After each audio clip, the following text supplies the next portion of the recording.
Agora, então, eu não vou mais conseguir olhar vocês.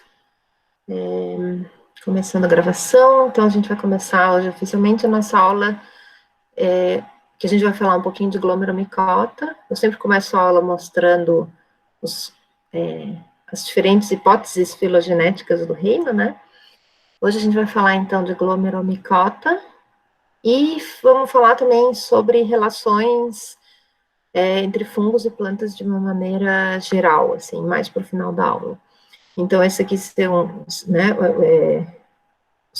os grandes grupos, que são aqueles que eu considero que são os grandes grupos que a gente precisa conhecer em termos gerais para falar sobre micologia, né, para dar aula. Então, Chytridiomycota, que inclui os fungos aquáticos relacionados à água, Oi? Desculpa interromper, é que não está projetando a tela. Ah, peraí, não? Não sei, não.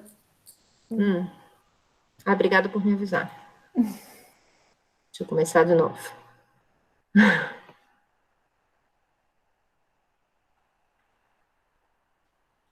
Não sei o que houve.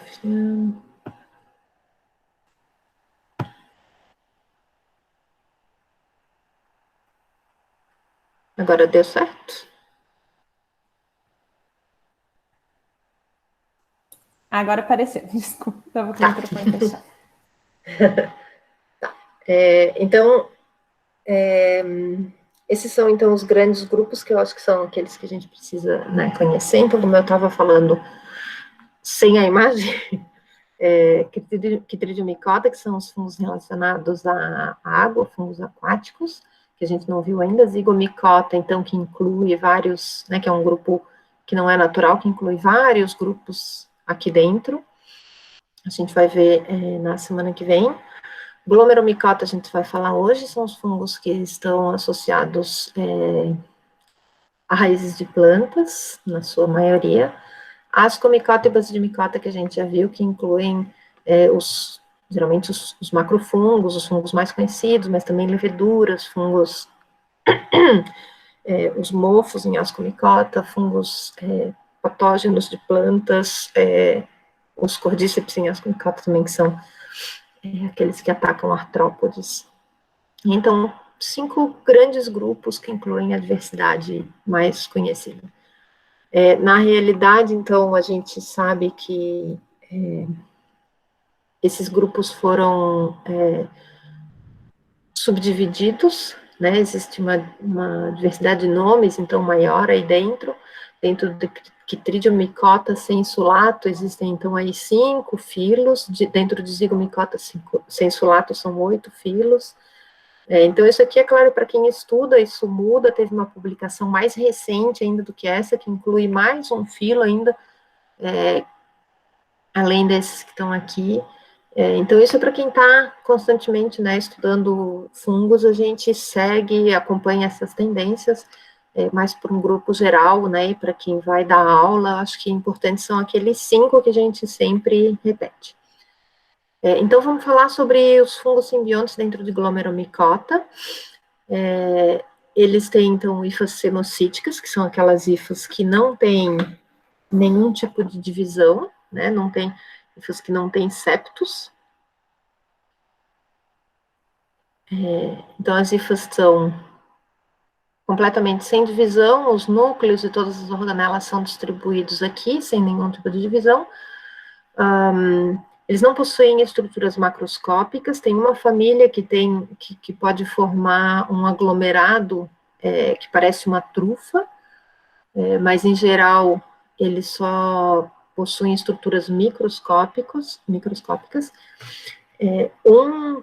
Uma incógnita, né, uma incógnita, uma interrogação ainda com relação a esse filo e os membros desse filo, é que só se conhece a fase assexual. Eles se reproduzem formando esporos por mitose e não se conhece a fase sexual desse grupo, dos membros desse grupo. Então, eles são simbiontes formando o que a gente chama de endomicorrizas ou micorrizas arbusculares, então associados às raízes de plantas. ou simbiontes com cianobactérias, tem um gênero só que forma simbiose com cianobactérias, formando então um tipo de líquen, mas que não é, né, onde o fungo é glomeromicota ao invés de ascomicota ou basidimicota, como a gente viu na semana passada.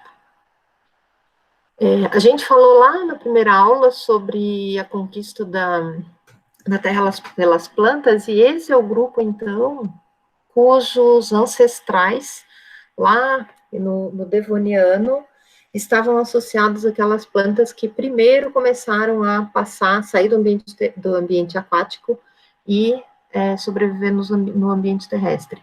Então, aqui a gente tem os fósseis, imagens dos fósseis, né? Isso aqui seria, então, um corte da rocha mostrando as células da planta, e aqui as hifas entre as células ou dentro das células, e aqui também.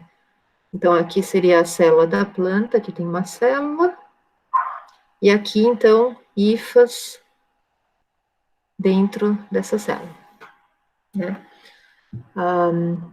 Então, isso aconteceu entre 400 e 500 milhões de anos atrás.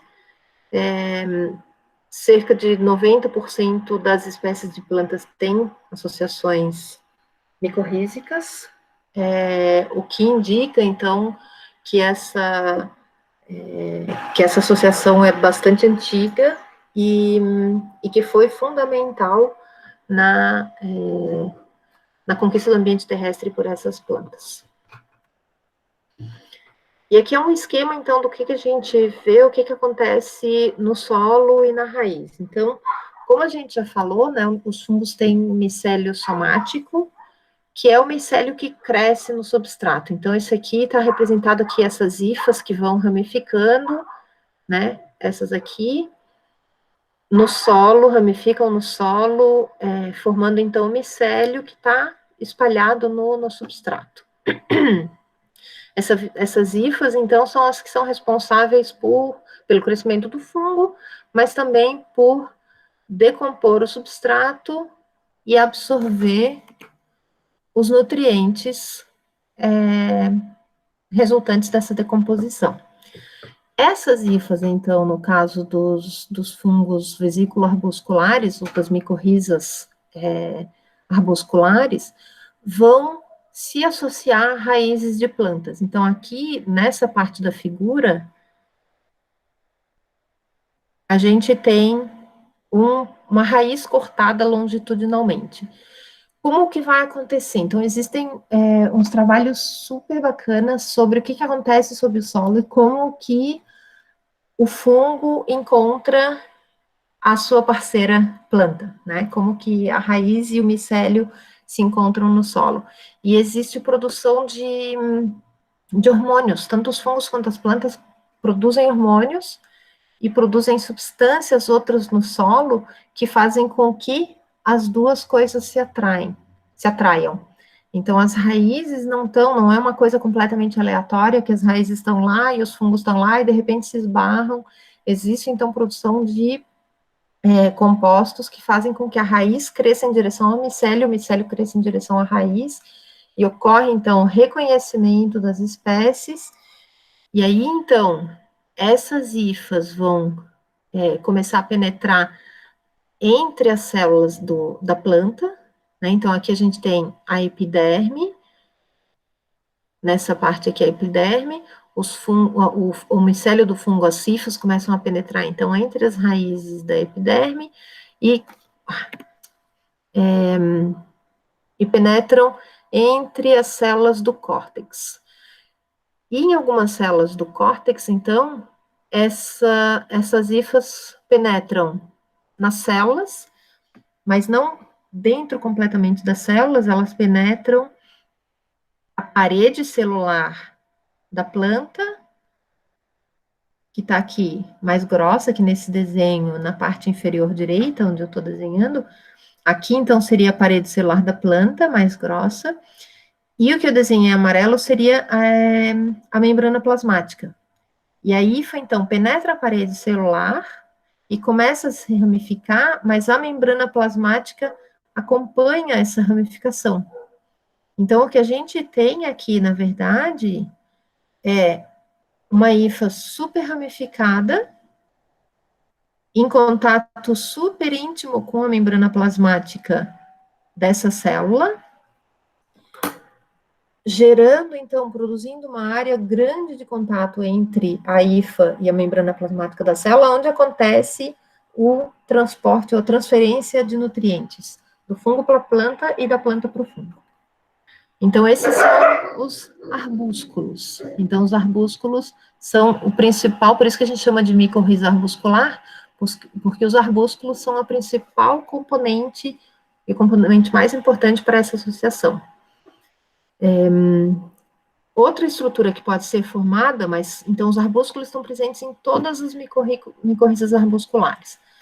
Algumas espécies de micorrizas arbusculares vão formar também vesículas, que são essas que estão aqui, que é esse segundo desenho, e as vesículas nada mais são do que pontas de hifas que estão entre as células do córtex também, e que são estruturas de reserva. Então, o fungo produz e recebe nutrientes da planta, produtos da fotossíntese, e acumula nessas vesículas aqui, para ele poder usar em outros momentos onde a planta não esteja fazendo fotossíntese. Então, isso é comum, por exemplo, em espécies de plantas, em espécies de fungos que estão associadas a plantas que perdem suas folhas no inverno, né? Porque aí, quando a planta está sem folhas e não está produzindo fotossíntese, o fungo, então, tem essas vesículas com substância de reserva para utilizar. Então, essas duas estruturas estão entre as células do córtex da raiz. E no solo, além das hifas do micélio somático, estão os esporos assexuais. E os esporos, então, são estruturas que variam bastante de tamanho, dependendo da espécie, mas que a gente vê aqui, então, tem geralmente uma parede celular engrossada, pode ter várias camadas de parede, e os esporos são as principais estruturas para identificação desses grupos. Eles, então, germinam, são esporos metospóricos, né, é uma reprodução assexual, e cada esporo germina dando origem a uma nova hifa, que se ramifica dando origem a um novo micélio somático. E aqui, então, só para ficar mais claro, né, a gente tem um esquema mais simplificado, onde a gente tem, então, o esporo na parte externa, as hifas cenocíticas, então, aqui que se espalham pelo solo, né, formando o micélio somático, aqui arbúsculos, aqui uma vesícula, isso aqui, então, só entre as células do córtex da raiz, né, penetrando aqui a epiderme, as células do córtex da raiz, que está apontado aqui, mas ele nunca chega, as hifas nunca chegam ao cilindro central, justamente por causa da presença dessas estrias de Caspary. Vocês vão ver isso quando vocês estudarem anatomia. Essas estrias aqui são super importantes, então, porque elas justamente impedem que fungos ou que outras substâncias externas ultrapassem essa camada aqui, elas então protegem esse cilindro central das raízes.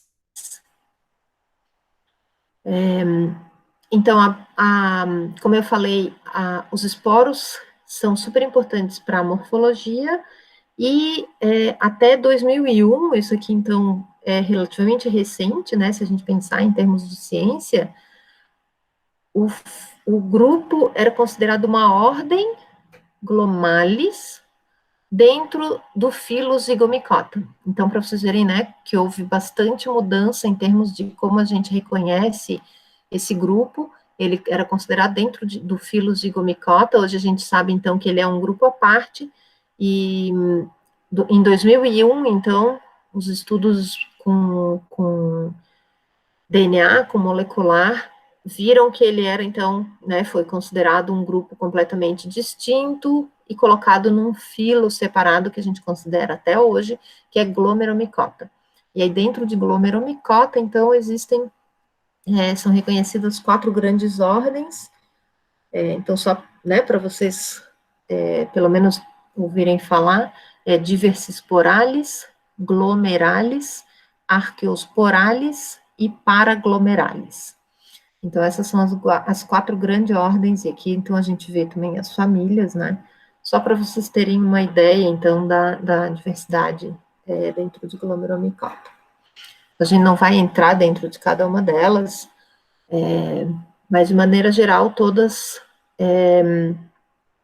têm esses aspectos, essas características que a gente viu antes, e formam arbúsculos.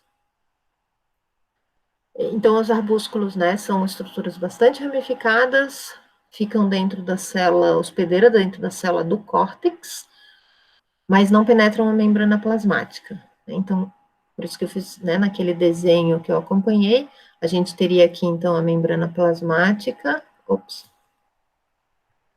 membrana plasmática da célula vegetal. Se a gente for desenhar a hifa penetrando aqui, então a hifa entra, se ramifica, formando o arbúsculo, mas a membrana plasmática vai acompanhar essa ramificação. A membrana plasmática não é rompida. Isso, então, que aumenta aquela superfície de contato, onde vai acontecer a transferência de nutrientes do fungo para a planta e da planta para o fungo. Então, como os arbúsculos ocupam quase toda a célula, eles têm também uma vida curta, e eles se formam dentro de uma célula, cumprem esse papel de transferência de nutrientes, depois eles são reabsorvidos por essa célula, e outros arbúsculos vão surgir em outras células. Então, os arbúsculos estão constantemente sendo formados e absorvidos. Isso porque se tiver uma célula que tenha um arbúsculo por muito tempo, aquela célula acaba sendo prejudicada. Então, é uma forma de manter a integridade das células das plantas com essa formação e reabsorção dos arbúsculos. Então, aqui a gente tem algumas outras fotos, aqui mostrando, então, o arbúsculo. A gente não consegue ver a membrana plasmática, né, nessas fotos, e aqui é uma foto mais do que a gente veria num microscópio, se a gente tivesse na aula prática na POT, a gente veria aqui, então a gente vê um arbúsculo aqui, um outro arbúsculo aqui, nessa foto aqui não tem um outro aqui, nessa foto aqui não tem nenhuma vesícula, a gente vai ver. Então, os esporos, eles ficam espalhados no solo, são formados a partir do micélio somático. E uma coisa que é interessante também é que essas micorrizas arbusculares, elas não modificam a raiz. Então, quando a gente coleta, que a gente vê plantas que têm micorrizas arbusculares, a gente vê a raiz tem a mesma aparência que ela tem em toda planta, e mesmo em partes das raízes que não têm micorrizas. A raiz não sofre nenhum tipo de modificação. Depois a gente vai comparar isso com as ectomicorrizas. Mas então não tem nenhum tipo de modificação. Para a gente ver se tem micorrizas arbusculares, a gente tem que então pegar um pedacinho da raiz, fazer o que a gente chama de diafanização, que é colocar, geralmente se usa hipoclorito, para tirar toda a coloração da raiz, para ela ficar meio que branca, transparente. Aí a gente usa um pigmento para corar fungos, para corar a hifa de fungos, e aí a gente vai ter, então, por transparência, a gente consegue ver as células da planta brancas ou transparentes, e só as hifas do fungo, os arbúsculos e as vesículas corados com aquele pigmento que a gente usou, que é específico para citoplasma de fungos, ou parede de fungos. Então, isso aqui é mostrando no solo, isso aqui é uma foto, né, aqui a gente vê a raiz da planta, aqui também é um pedacinho da raiz, aqui um esporo, e aqui a gente vê, então, também o micélio, né, as hifas que se espalham, que é o micélio somático, aqui por transparência. Então, isso aqui provavelmente foi feito, essa foto não é minha, né, provavelmente foi feito de afanização dessa raiz, a gente vê que ela está bem branquinha, e a foto deve ter sido feita com água, né, por isso que o micélio está assim, todo espalhado. Foi tirado o solo, lavado, a raiz foi lavada, e a gente daí coloca na água, o micélio se espalha, a gente consegue ver melhor. E aqui 2 exemplos de esporos, aqui apontando, então, uma das características desse grupo, que são essas várias camadas de parede celular, e aqui a característica desse outro grupo, que tem essa hifa que se encaixa, né, e que segura o esporo formando essa estrutura específica aqui, que não importa muito o nome, mas isso é em Diversisporales. Então, essa característica aqui indica a ordem que ele está incluído. E as vesículas, então, podem ser ovais, mais circulares, são geralmente escuras, como eu falei, não são todas as espécies que formam, mas estão associadas à reserva de energia para uso no futuro, quando a planta não está mais, por algum período, por alguma razão, não está produzindo, fazendo fotossíntese. Então, economicamente, as endomicorrizas, as micorrizas arbusculares são super importantes, porque elas estão associadas a muitas plantas de importância econômica, plantas comestíveis como gramíneas ou cereais, né? Tem várias plantas que são produzidas, que produzem, né, bastante alimento e que têm micorrizas arbusculares nas suas raízes. Então, na presença das micorrizas, essas plantas têm um desenvolvimento muito melhor, porque a nutrição é melhor, né? As micorrizas aumentam a área de absorção, melhoram a capacidade e tornam a absorção de nutrientes mais eficiente do que se a micorriza não tiver lá. Então, aqui a gente tem um exemplo de um experimento onde a gente tem sorgo, aqui com glomos, e nesse lado aqui 3 controles sem glomos, e a gente vê aqui, não parece muito evidente, mas, né, a gente vê a diferença aqui na altura das plantas, né? Então, é claro, isso aqui está num vaso, um experimento em vaso, mas essa diferença aqui é uma diferença estatística, e que em termos, né, se a gente pensar em termos de uma grande plantação,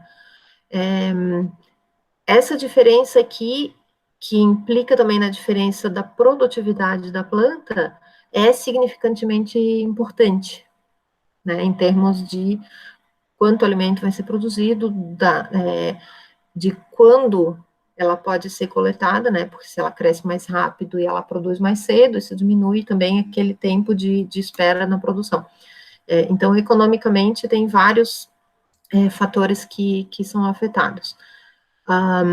No entanto, o que a gente vê é que isso não é feito, né? A gente não usa, o que a gente faz, na verdade, pelo menos nos grandes monocultivos, que são os mais comuns, é encher de fungicida, encher de herbicidas, né, que matam todo o resto, e a planta cresce ali, assim, fazendo um esforço maior do que ela precisa para absorver os nutrientes que ela precisa. Um desses nutrientes, que é, acho que um dos mais importantes para o desenvolvimento das plantas, é o fósforo, e eu coloquei para vocês um vídeo que não é recente, mas que ainda é atual em termos de o que acontece no mundo, que é sobre a crise do fósforo, né? Então, o fósforo é importante, as micorrizas arbusculares são super eficientes na absorção do fósforo, mas como a gente não introduz micorrizas nas plantações, o fósforo é introduzido. Só que sem as micorrizas, as plantas não têm a mesma capacidade de absorver esse fósforo, e as pessoas colocam cada vez mais fósforo, e todo esse fósforo é lixiviado para os lençóis freáticos e, né, para os rios. Então, assistam o vídeo que eu coloquei, que fala bastante sobre isso, e que é uma coisa que a gente não está muito, a gente não ouve falar, a gente não está muito consciente sobre isso, mas que é super importante. Então, o que é mais, né, o que seria mais interessante, né, que a gente acaba escutando falar em agroecologia, né, nos agrosistemas mais ecológicos, é que o solo seja rico, né, e, se possível, até o que a gente, né, o que é feito em alguns tipos de produção mais ecologicamente corretos, é a introdução, né, se a gente conhece o fungo que está associado àquela planta, plantar, cultivar o fungo, inocular o fungo nas plântulas e plantar essas plantas já com o fungo, para melhorar a absorção de todos os nutrientes, melhorar o desenvolvimento da planta. O solo é super importante, né? O solo e a diversidade que está no solo, a gente acaba falando um pouco sobre isso, mas o solo é todo um mundo, né? É um mundo debaixo dos nossos pés. Essa outra foto aqui é uma plântula de pinos, e aqui, o que eu quero mostrar aqui é justamente o quão o micélio aumenta a área de absorção da raiz. Então, aqui, a gente tem essa plantinha de fungo, né? Isso é um experimento que é super legal de fazer. A gente tem planos de fazer esse tipo de crescimento no nosso projeto, mas a gente ainda não tem os meios. Mas aqui a gente tem a plântula crescendo entre duas placas de vidro. Então, por isso que a gente consegue ver a raiz, ela cresce grudada no vidro, e a gente consegue ver, então, aqui, essa aqui é a raiz do pinus, mais ou menos, que eu estou desenhando por cima em vermelho. Mais ou menos isso, né? E esse aqui, então, é um pinus que foi inoculado com ectomicorriza. Nesse caso aqui é ectomicorriza. E esse aqui que está desenhado, isso que eu desenhei aqui em vermelho, é a área da raiz. A raiz vai absorver o que está em volta dela nessa pequena área aqui. Quando a gente inocula a ectomicorriza, e a gente tem, então, as micorrizas aqui, o micélio associado às pontinhas das raízes, esse micélio se ramifica e cresce, e olha aqui o tamanho da área de absorção dessa raiz agora, né? Porque cada pontinha da hifa, o mais distante que ela esteja, ela vai absorver nutrientes dessa área aqui, que pode estar mais rica em nutrientes ou em água do que a área ao redor da raiz, e transportar esses nutrientes para a raiz da planta com ela está associada. Então, isso é o que a gente chama de transferência bidirecional, do fungo para a planta e da planta para o fungo. Se a gente pensar, né, não sei se vocês assistiram o filme Avatar, que é de 2009, né, um filme que é relativamente antigo, mas que eu gosto muito. Em Avatar, eles mostraram que em Pandora tudo estava conectado, né? Para quem, não sei se todo mundo viu o filme, se vocês não tiverem visto, ou se tiverem visto, mas não tiverem visto com olhos de fungo, eu aconselho a vocês reassistirem. Então, em Avatar tem várias referências sobre fungos, né? E eles mostram, então, Pandora com fungos bioluminescentes crescendo no solo, os fungos associados às raízes das plantas, mostram fungos decompositores de madeira, fungos bioluminescentes, e é tudo exagerado, mas nada que não exista. Inclusive, agora eu vou falar então um pouco das relações que ocorrem no solo entre fungos e plantas e outros organismos. Então, a mais óbvia, né, que a gente conhece é a transferência bidirecional de nutrientes, onde a gente tem uma planta e um fungo. Então, aqui a gente tem o pinus, de novo, aqui o micélio, a raiz do pinus associada a um micélio. Esse micélio aqui é de um fungo que se chama Russula ballowi. Então, esse aqui é uma relação entre plantas, um exemplo dos Estados Unidos, né, que ocorre em plantações nativas de pinos nos Estados Unidos, mas que eu estou usando porque é um exemplo que é conhecido aqui. Eu acho que a gente não tem nenhum exemplo, né, da história que eu quero contar para o Brasil, mas o que é importante é que provavelmente isso aqui se repete, essa história que eu vou contar a partir de agora se repete em vários, né, em todos os ambientes. Então, a princípio, o que a gente tem? A gente tem o micélio da rússula, que cresce no solo, nas épocas, então, né, de reprodução, esse micélio vai produzir os cogumelos aqui na superfície, né, que a gente vê aqui, e esse micélio também está associado às raízes dos pinos, e o pinus, então, a gente viu, né, o pinus passa para a planta produtos da fotossíntese, para o fungo, o pinus passa para o fungo produtos da fotossíntese, podendo passar até 10% do que ele produz, e o fungo, então, está aqui decompondo matéria orgânica no solo, absorvendo fósforo, nitrogênio, vários outros, água e várias outras moléculas que ele passa para a planta. Então, essa transferência bidirecional, né, os dois ali colaborando. Mas existe ainda uma outra possibilidade que existem plantas, esse aqui é um exemplo, monotropa, é uma planta da família Ericaceae. Esse gênero acho que não ocorre aqui no Brasil existem outras plantas que têm um comportamento parecido, que são plantas que não fazem fotossíntese porque não tem clorofila. Não sei se vocês já ouviram falar alguma vez, mas existem plantas sem clorofila.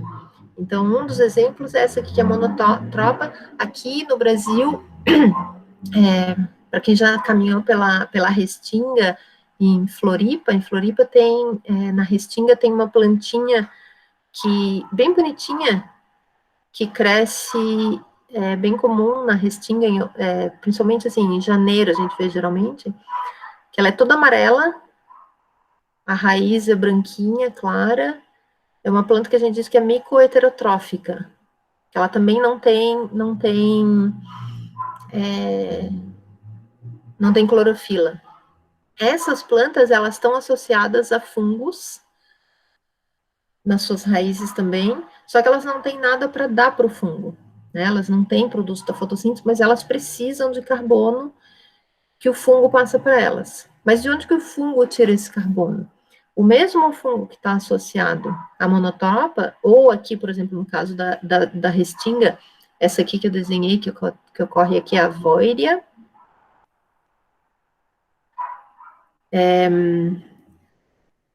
No caso dessas plantas, o micélio que está associado a essa raiz é o mesmo micélio do fungo que está associado à raiz de pinus, no caso específico da monotropa. Tá? Então, o que está acontecendo aqui? O micélio recebe produto da fotossíntese do pinus e transporta esse produto da fotossíntese para a monotropa, que não tem como fotossintetizar.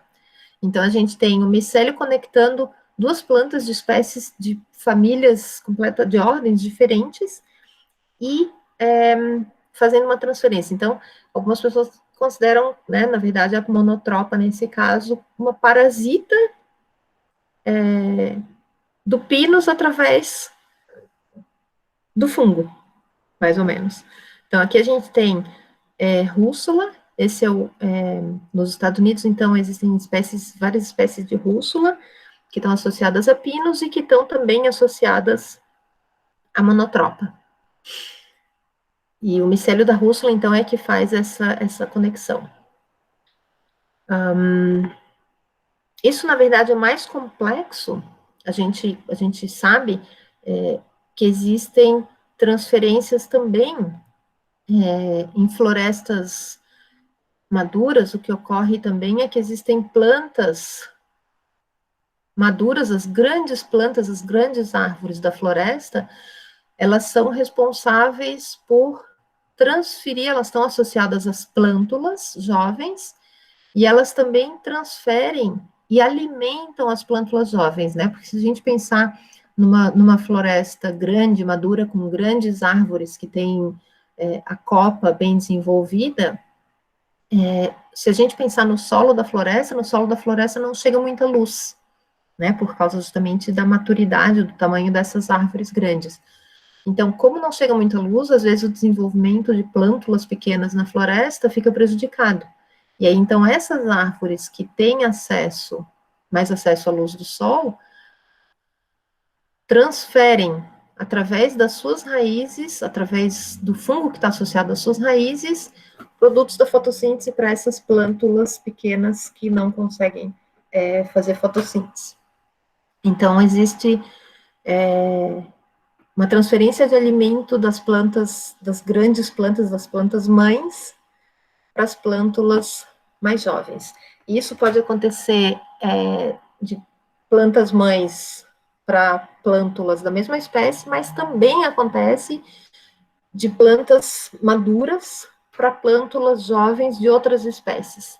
Então, mais do que, né, a gente acaba falando muito sobre competição, mas o que existe sob o solo, com auxílio do micélio fúngico, é uma colaboração. Existe muita colaboração entre as plantas e a transferência de nutrientes e de outros sinais e de outras informações químicas, inclusive, através do micélio fúngico. Então, por exemplo, se uma planta é atacada por herbivoria, por exemplo, ela manda sinais através do micélio fúngico que ela está sendo atacada, e as outras plantas reconhecem esses sinais e isso induz a produção de compostos que não são palatáveis para aqueles herbívoros. E isso, então, protege a comunidade de uma forma geral. Então, quando uma é atacada, ela comunica as outras plantas, e as outras plantas conseguem, então, se defender, defendendo, assim, a comunidade como um todo. E o micélio fúngico é o caminho para essa comunicação que ocorre entre as plantas. É fascinante se a gente quando a gente começa a pensar nisso e como a dinâmica da floresta muda quando a gente tem essa consciência da comunicação micelial. Isso fica ainda um pouco mais complexo, porque além da comunicação entre as plantas, existe também uma transferência de nutriente de animal para planta. Então, aqui, esse exemplo é super bonito, é um exemplo, é o único que eu conheço em publicação, mas eu tenho certeza que isso acontece. Na verdade, eu acho que teve uma outra publicação sobre algo parecido. Isso provavelmente acontece em muitos outros casos, só que a gente ainda não viu, né? Não existe uma publicação oficial científica sobre isso, né? Mas a gente sabe, então, claro que quando animais morrem, né, eles vão ser decompostos, os nutrientes vão ser decompostos por bactérias, mas também por fungos, os nutrientes vão ser passados, né, e transferidos para o solo e vão ser absorvidos pelas plantas. Mas nesse exemplo aqui, a gente tem, então, de novo aqui o pinus, associado agora à raiz dos pinos, tá, o micélio do fungo que se chama Lacária lacata. Então, essa aqui é a Lacária lacata. O micélio do Lacária lacata está associado a pinos, mas se descobriu, então, nesse artigo de 2006, que Lacária lacata, o micélio dela também se associa com colêmbolas. Colêmbolas são esses artrópodos que vivem no solo. Geralmente, a principal fonte de alimento dos colêmbolas é micélio de fungos. Então, pesquisadores estavam estudando espécies de colêmbola e como que diferentes espécies de fungo, micélios de fungo, auxiliavam ou qual a importância que eles tinham no crescimento da população dos colêmbolas. Então, eles testaram várias combinações do colêmbola com o fungo, e quando eles testaram, né, e viam, então, o quanto colêmbola comia daquele fungo e quanto que a comunidade de colêmbola aumentava. Quando eles colocaram com micélio de lacária, o que eles perceberam foi que a comunidade de colêmbola começou a diminuir. E o que eles viram foi que, na verdade, o micélio de lacária lacata ataca os colêmbulas, ainda vivos, entra e penetra no corpo e começa a se alimentar e absorver a hemolinfa e absorver nutrientes do colêmbula. Paralisa o colêmbula e começa a se alimentar dele. Até que, enfim, né, ele mata o colêmbula. Esse micélio, sendo o mesmo que está associado ao pinus, transfere para o pinus nitrogênio animal do colêmbula vivo, que vai então parar, que vai virar alimento do pinus. Então, a gente tem essa conexão ainda maior, né, entre todos os organismos. A gente tem, então, nitrogênio animal sendo transferido do colêmbula, ainda vivo, para a planta a qual esse fungo está associado.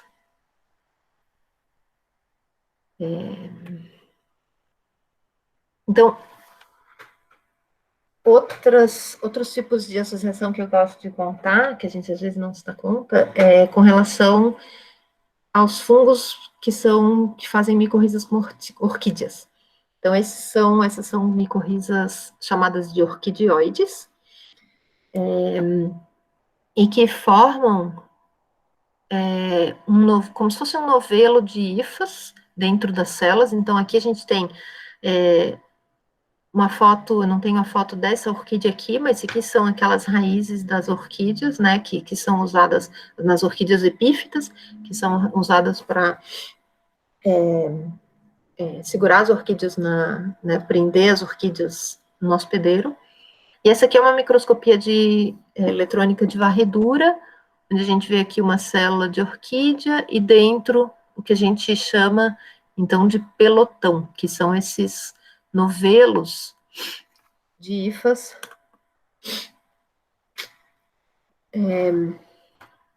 das micorrizas orquidioides. As orquídeas, elas têm micorrizas associadas em todas as suas fases.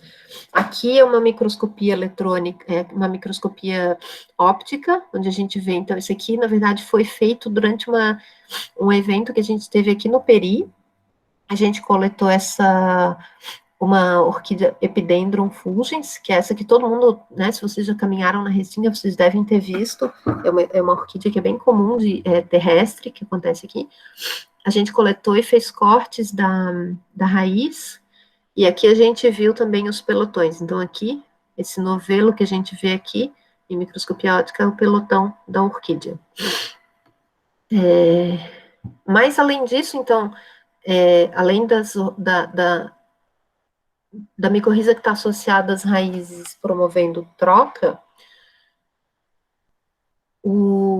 não sei se vocês alguma vez já viram semente de orquídea. Sementes de orquídeas, elas parecem quase que um talco, né? Se a gente abre, quando a gente encontra o fruto da orquídea, se a gente abre,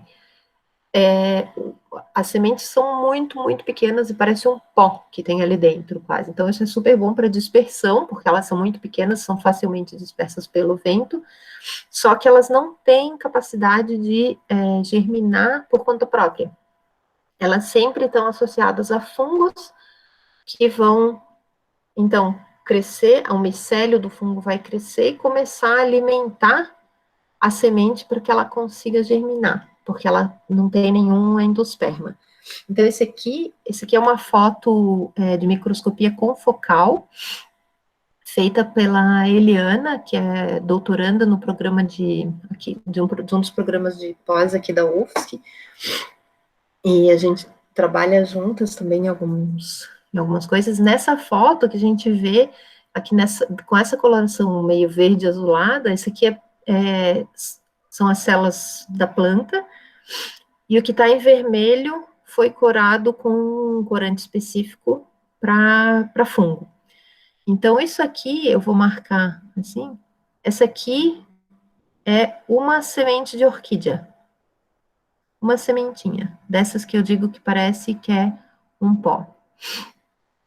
E ela tem, então, essas ornamentações, né? Isso aqui que a gente vê são ornamentações da semente. E tudo que está em vermelho em volta, então, são hifas de fungos que estão associados à semente, e quando essa semente, então, é dispersa, essas hifas germinam, crescem no substrato, no solo, e começam, então, a absorver nutrientes e transportar nutrientes para essa semente até que ela começa a conseguir se alimentar com a ajuda do fungo, e então germina, né?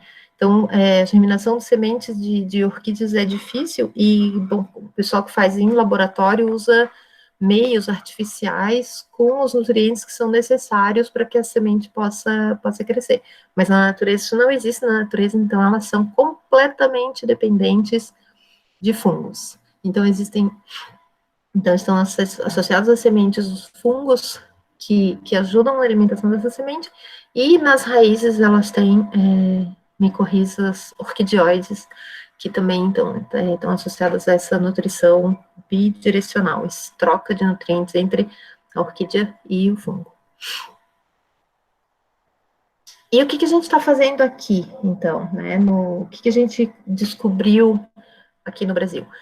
A gente começou a estudar na restinga, a gente coletou vários fungos ectomicorrízicos na restinga. Então, tem grupos de fungos, amanita é um deles, boletos é outro, rússula, lactários, lactiflus, tem vários gêneros dentro de famílias de fungos que são tradicionalmente conhecidos como ectomicorrízicos, principalmente em estudos feitos em regiões temperadas, na América do Norte e na Europa.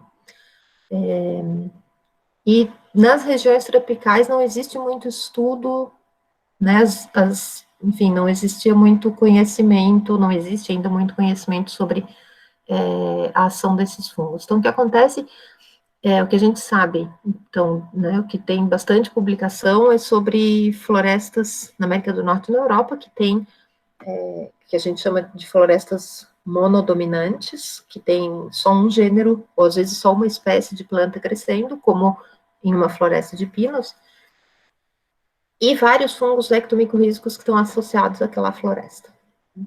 E quando está na época, isso é que a gente vê agora se a gente for para as florestas de pinos aqui na Serra. O que a gente vê quando está na época da produção de cogumelos é um monte de cogumelo do mesmo grupo, ou das mesmas espécies. Porque, imagina, eles estão crescendo naquele solo, a única planta com a qual eles se associam, de quem eles recebem alimentos, abunda ali, então eles formam muitas, eles têm bastante energia para produzir muitos cogumelos.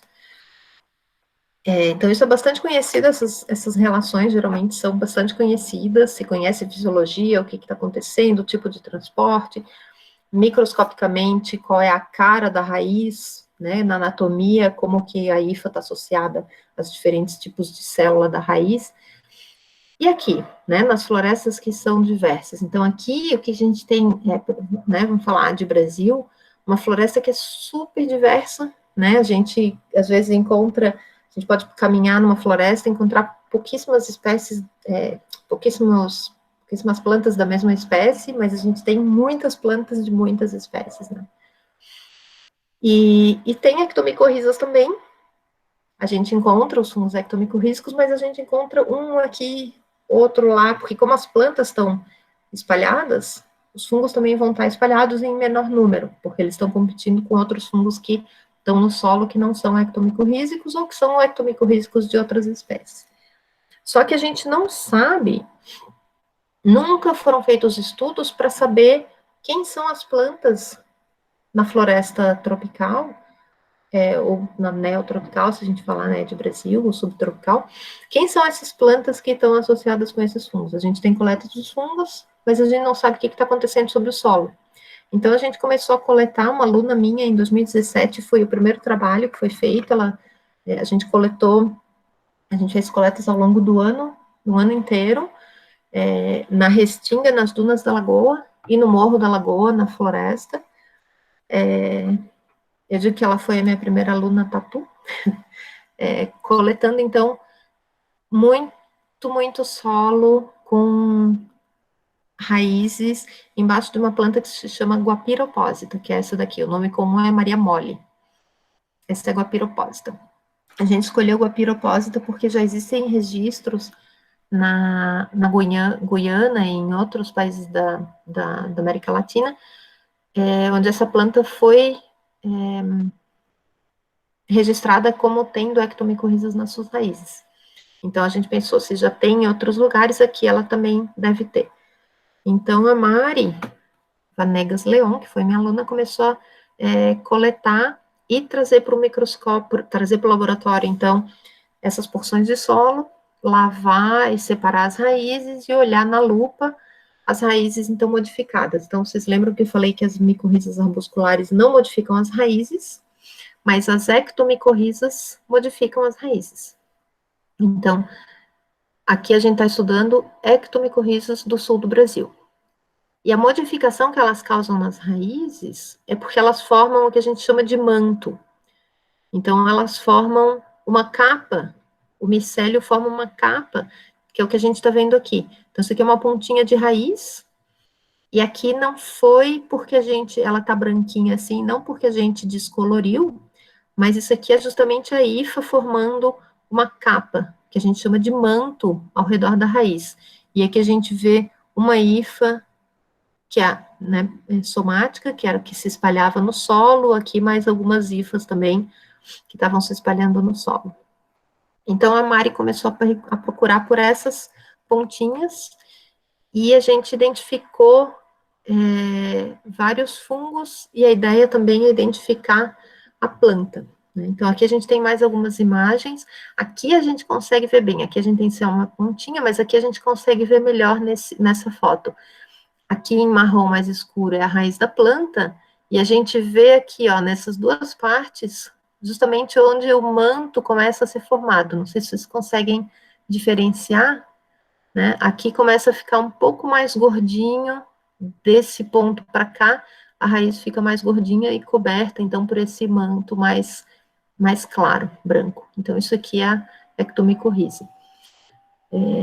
E que a gente está chamando de ectomicorriza neotropical, porque elas são muito diferentes das ectomicorrizas que são super conhecidas, que são das regiões temperadas. E a gente não sabe muita coisa ainda, então por isso que esse projeto é super interessante, porque a gente também está, então, vendo cortes, aqui é um corte visto em microscopia óptica, no microscópio óptico, e aqui um corte visto na microscopia confocal, onde a gente vê, então, aqui o manto, olha só que legal. Isso que a gente vê aqui, quando a gente corta e olha no microscópio, a gente vê, olha o tamanho desse manto aqui, dessa capa de hifas em volta, né? E aqui também, aqui a gente vê o manto, e aqui as hifas, olha só, as hifas que são as hifas do micélio somático que se espalha no solo, né? Então a gente está começando a estudar agora, também com a prof. Fernanda, do Laboratório de Anatomia Vegetal, o que está acontecendo aqui, né? Quais são as modificações, porque a gente conseguiu ver que tem várias modificações que o fungo provoca na raiz, e a gente quer saber quais são essas modificações nas raízes dessas plantas que têm as ectomicorrizas tropicais, e também com o prof. Paulo Mioto, de Fisiologia Vegetal, a gente está fazendo uns experimentos para ver como que elas afetam, né? Se existe algum paralelo, se a fisiologia ou os tipos de troca, os nutrientes de troca são os mesmos que a gente conhece pela literatura para áreas de região temperada. Então, esse é o nosso projeto que a gente está tocando, que a gente está em pausa agora, por causa da pandemia, mas que a gente vai continuar a tocar. E uma das coisas mais bonitas que eu acho desse projeto, né, então a gente está estudando também as áreas nas dunas da Restinga onde tem pinos, e a gente está trabalhando com a professora Michele da Ecologia, também nas áreas onde tem remoção de pinos, para ver qual a diferença da diversidade de fungos em áreas que tem pinos, áreas que não tem pinos, e áreas onde pinos foi cortado. E no momento que a gente conseguir identificar os pares e a gente souber quais são as plantas e quais são os fungos que se associam na restinga, a gente pode usar isso para isolar o fungo e fazer planos de restauração da restinga, né, de reflorestamento, por exemplo. Então, áreas onde os pinos estão sendo cortados e que as plantas tiveram dificuldade de crescer ali por causa da presença dos fungos, a ideia seria a gente reintroduzir as plantas nativas com os fungos nativos para voltar, tentar restaurar a restinga, né, numa forma mais próxima do original. Então, esse é o plano, né, tem um longo caminho pela frente. Nosso projeto foi rejeitado já várias vezes, então a gente não tem nenhum dinheiro para fazer isso, a gente está bancando do jeito que a gente pode, mas a gente segue tentando. E esse aqui só para a gente ver, então, né, com focal de novo, aqui então é a superfície da raiz, a gente vê em verde são as células da planta lá dentro, e aqui o manto, o micélio do fungo em volta. E aqui é um corte longitudinal, então, mostrando a parte central aqui do câmbio, as células do córtex, e aqui o manto em vermelho. Essas fotos são super lindas, né? Espero que vocês concordem. E só para terminar, então, eu vou deixar bom, então, quão complexas são essas relações, né? Esse é um trabalho de 2019, onde a gente vê, na verdade, isso aqui para meio que fechar o assunto da aula de hoje, esse trabalho é super bonito, porque a gente estuda tudo meio separadinho, né? Mas nesse trabalho o que eles mostram é que no sistema radicular de um mesmo indivíduo de uma planta, ela pode ter micorrizas arbusculares. Então, nessa figura A aqui, a gente vê aqui a raiz, né? Essa é a raiz, uma ramificação da raiz. Aqui ela tem em azul corado o fungo micorriza arbuscular, e aqui é também a hifa do fungo formando um manto de uma ectomicorriza, na mesma raiz. Aqui é a mesma coisa.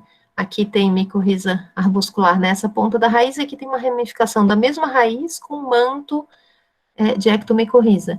Aqui é no mesmo ramo da raiz, aqui tem micorriza arbuscular, e aqui tem o manto, isso aqui é ectomicorriza.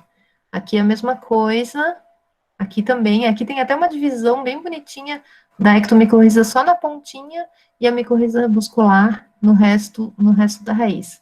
E aqui outra, uma ramificação, a ectomicorriza, dá para ver o manto, e as raízes, e as hifas que se expandem no solo, e aqui, nessa outra parte, a micorriza arbuscular. Então, a gente conhece muito pouco sobre essas relações e sobre as complexidades, e o que a gente tem que ter em mente, eu acho que primeiro, que o solo é super rico, né, o solo precisa ser preservado, e a diversidade do solo é super importante para os ecossistemas, e depois que a gente precisa entender melhor, se a gente quiser, né, usar essa informação para planos de preservação, conservação ou restauração de ambientes naturais, né, que é uma coisa super importante no contexto atual, mas também para aplicações, né, então existem árvores que são frutíferas, que têm ectomicorrizas, e se a gente conhecer e souber e conseguir planejar cultivo, né, em sistemas mais ecológicos, mais naturais, mesmo na restinga, por exemplo, né, a gente conseguir introduzir o fungo e melhorar a produção das frutas dessas plantas, né, isso também pode gerar uma renda, de repente, para quem tem áreas nessas regiões, e promover aí, né, uma produção maior de uma punk, por exemplo, né. Bom, e para terminar, então, a gente, né, tem falado, acho que, eu espero que vocês, né, que essa turma já tenha se dado conta também da importância da funga, né, da funga como diversidade de fungos, da importância das espécies, não só para tudo que a gente consome com relação a fungos, né, desde o pão até a cerveja, o chocolate, mas nos ecossistemas naturais. E hoje foi lançado, na verdade, esse apelo pelo pessoal de conservação de fungos, porque em maio vai ser votado a inclusão dos fungos como reino para estudos de conservação. os fungos não são incluídos em estudos de conservação, não existe, eu acho que eu falei isso lá na primeira aula, acho que eu citei, não existe em nenhum país do mundo, exceto no Chile, os fungos são incluídos na lista de grupos a serem estudados, por exemplo, para áreas que vão ser afetadas, né, áreas que precisam de ser de estudos de impacto ambiental, por exemplo.